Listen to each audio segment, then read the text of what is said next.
The effect of the deeds of any person is inevitably seen in his life. Both good and bad deeds determine our future. This is a truth that is deeply rooted in every culture, religion, and society. In this story, we will learn about the journey of a person who made many mistakes in his life while running after money and power.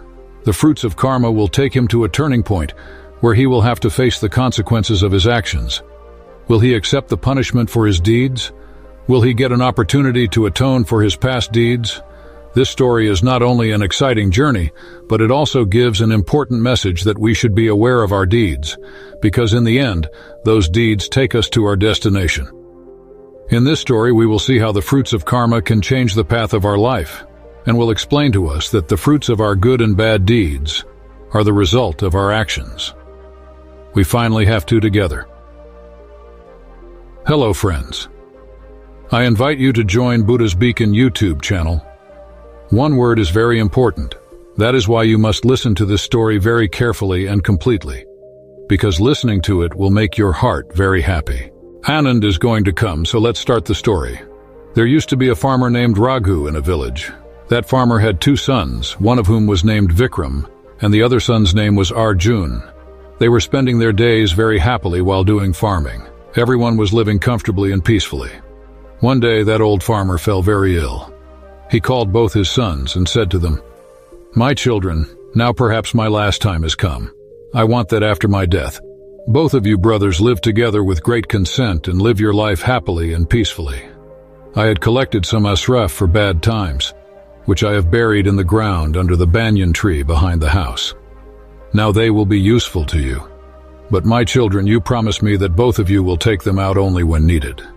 Both of them started saying, "We promise, Father. We will do exactly what you say." Slowly, time passed. After some time, that old farmer gave up his life. The younger brother was very sad about the departure of his father. Both the brothers said, "We promise, Father, we will do exactly what you say." The last rites were performed, but the elder brother Arjun was not sad at all about his father's death. Only asraf was going around in front of his eyes. That night, Arjun was not able to sleep. He was turning sides again and again.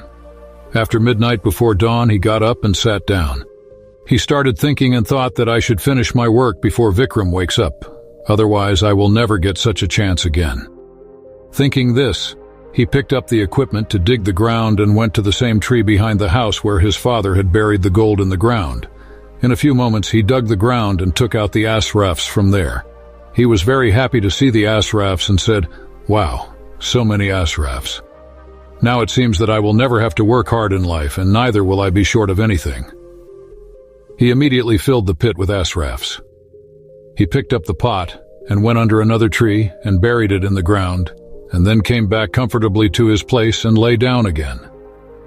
When it was morning, the younger brother Vikram called his elder brother Arjun loudly and went to the other side. The one who was waking him up was saying, elder brother, wake up quickly, something strange has happened. The ground is dug up under the tree behind our house, and all the ashrafs are also missing from there. I think some thief has stolen all our ashrafs and run away." Arjun said, "Hey brother, what are you saying? Let me see." When both the brothers reached that place, the ground was really dug up. Younger brother Vikram said, "What should we do now, brother? In my opinion, we should first go to the royal court and inform." Arjun said, "Wait, Karan. There is no need to go anywhere," Vikram said. "But why, brother?" Arjun said. "I know very well who is the thief who has taken out the ashrafs buried in the ground." Karan was shocked and asked, "Brother, do you know who he is?" Arjun said, "If you want to know, then listen who that thief is. That thief is you." Hearing this, Vikram said, "Brother, what are you saying, no brother?" "I'm not a thief, I have not stolen anything," Arjun said. "Don't talk nonsense about these ashrafs except you and me. I did not know that it is clear that you alone want to grab all the money." Hearing this, Vikram said, "Don't say this, brother, I'm telling the truth that I have not stolen any asraf, I don't know anything." Arjun said, "You return that asraf to me, otherwise you can consider the door of this house closed for you forever." Vikram said sadly, "Okay, brother, if you don't believe me, then I will leave this house and this village." Vikram left from there immediately with a sad heart. He started thinking while walking on the way. Why did elder brother treat me like this without knowing the truth? It is better that I leave this village instead of getting defamed. Arjun, sitting at home, was thinking comfortably that, wow, how easily this thorn has come out on its own. Now all the asrafs are only mine and no one else except me will have to contribute to it. On the other hand, his younger brother Vikram was walking from there with a sad heart. It was evening and he was walking. While walking, many thoughts were arising in his mind. A thought came to his mind that brother might have played some trick to grab all the money. He was lost in his thoughts. He was continuously walking when he sat on a big rock. It was night now and there was darkness all around. Confused, Vikram was thinking about everything when he heard a voice. This is 4,000 for you and 4,000 for me. He started thinking what kind of voice it was. To know the truth, Vikram bent down and saw that there were 3 men sitting there, and they were dividing some money among themselves. It did not take Vikram any time to understand that these 3 thieves were dividing the stolen goods among themselves. Then suddenly Vikram's foot slipped, and he fell in the middle of those thieves with a thud. Due to darkness, the thieves could not see anything, and they started running out of fear and started saying, "Run away, brother. It seems that this is some spy of the king or one of his soldiers who was chasing all of us." One thief said, "Yes, brother, you are right. Let's run away from here." The thieves left whatever stolen goods they had brought there out of fear and ran away. Jabbar's eyes were on that money. When she read it, she felt very bad in her heart. He was happy, but then another thought came to his mind that actually these coins are stolen and it would not be right to take them with him. So he thought that he should bury them here and take them when needed. Thinking this, Vikram buried all those coins under a tree and stayed there the whole night.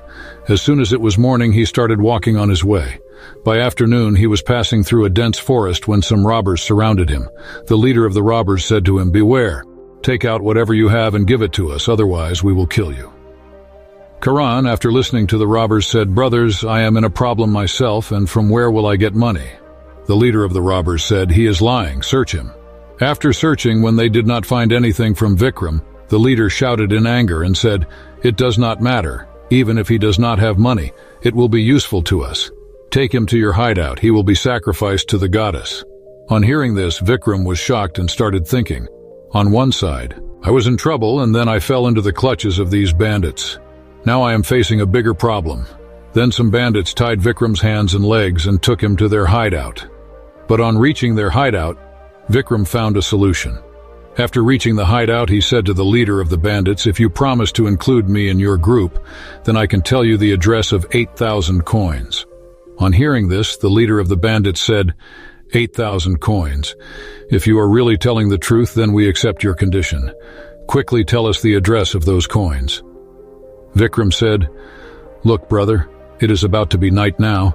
It is not right to go there at this time. I will take you people there as soon as tomorrow morning." The leader of the bandits said, "Okay, but do not try to be clever with us. Otherwise you know what will be the result of this. Whatever will happen to you, you will not be able to tolerate it. So, think before talking to me." Vikram said, "Rest assured, leader, I am not going to cheat you. I will take you all there soon." The Sardar said, "Okay." Next morning, Vikram took those thieves to the same place where he had buried those gold coins in the ground. On the order of the Sardar, his men dug that place, and soon those gold coins were in front of them. Seeing the gold coins, all the Sardar's men became very happy. They filled the coins in their bags and started towards their hideout. But Vikram still had some other plan in his mind. He was thinking that these gold coins were useful to me in a way, but I will soon become the reason for their death. After this incident, Vikram started living with the gang of robbers, and he had become the most trusted person of the leader of the robbers.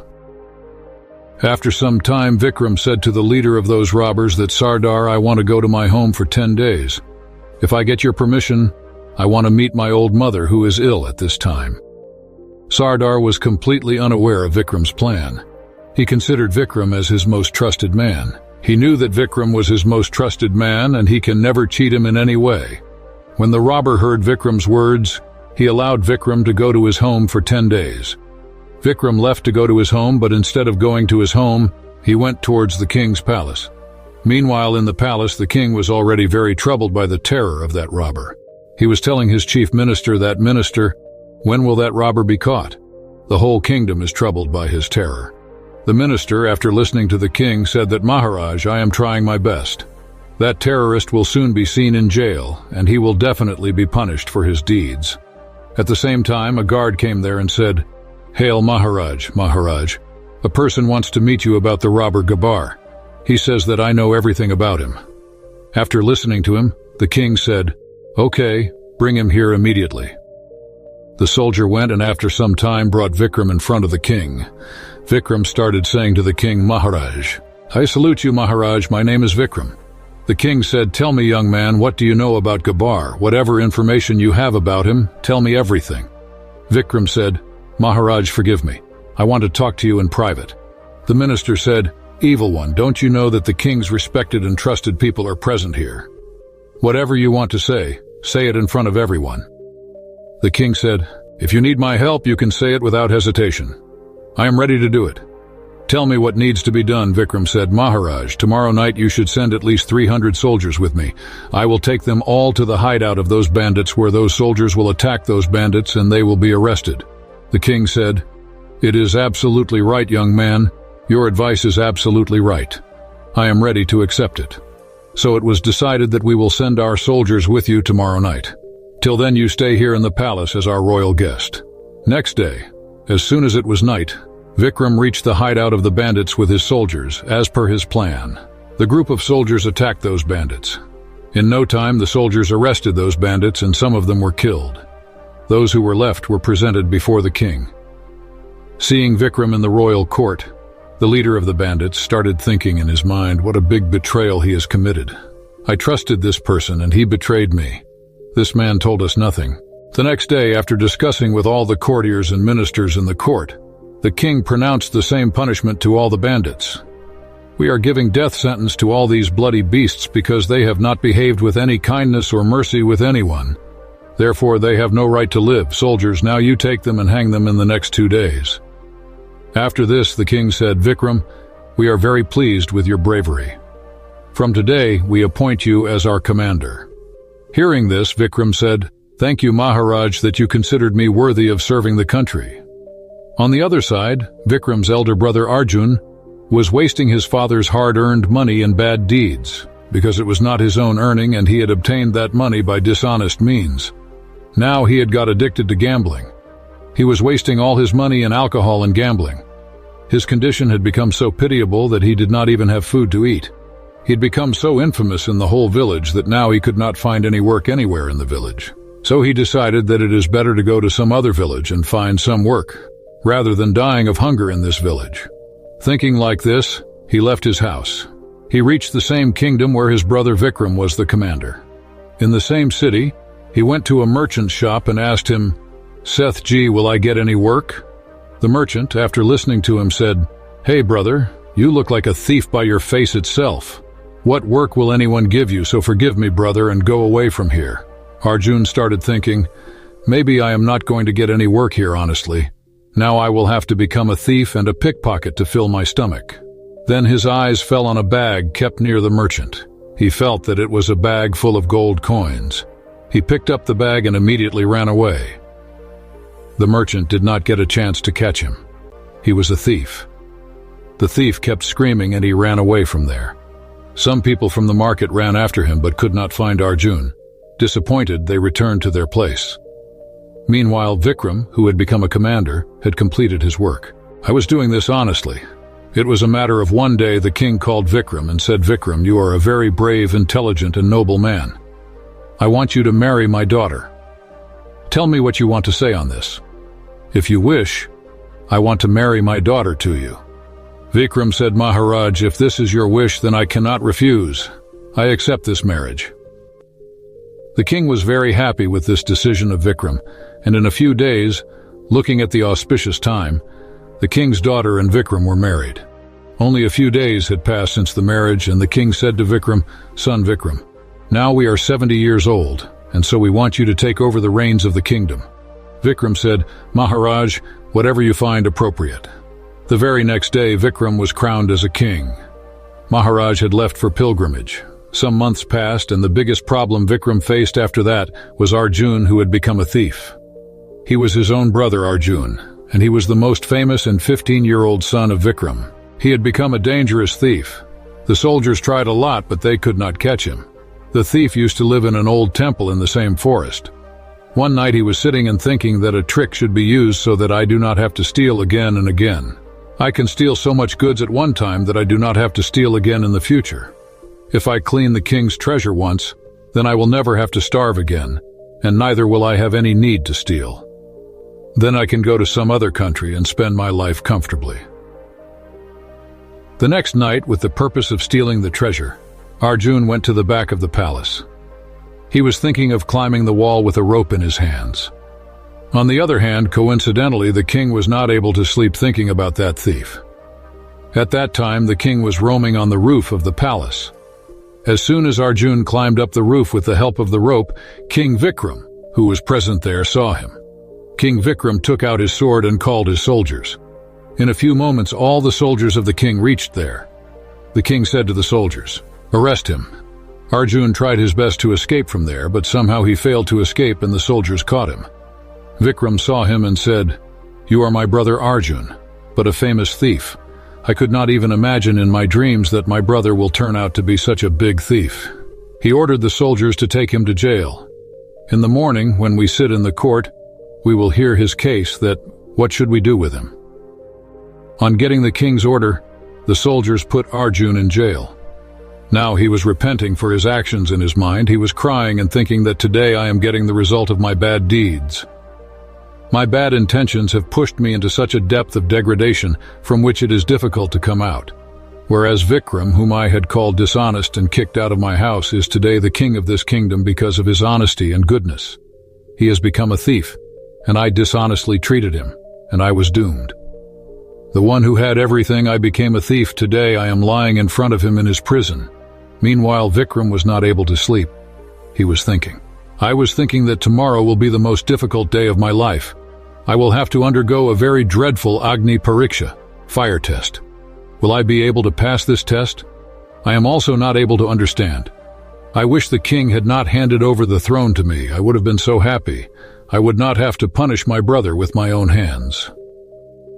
The next day, the thief Arjun was presented in the court. The king said to him, "Arjun, all the charges of theft on you have been proved.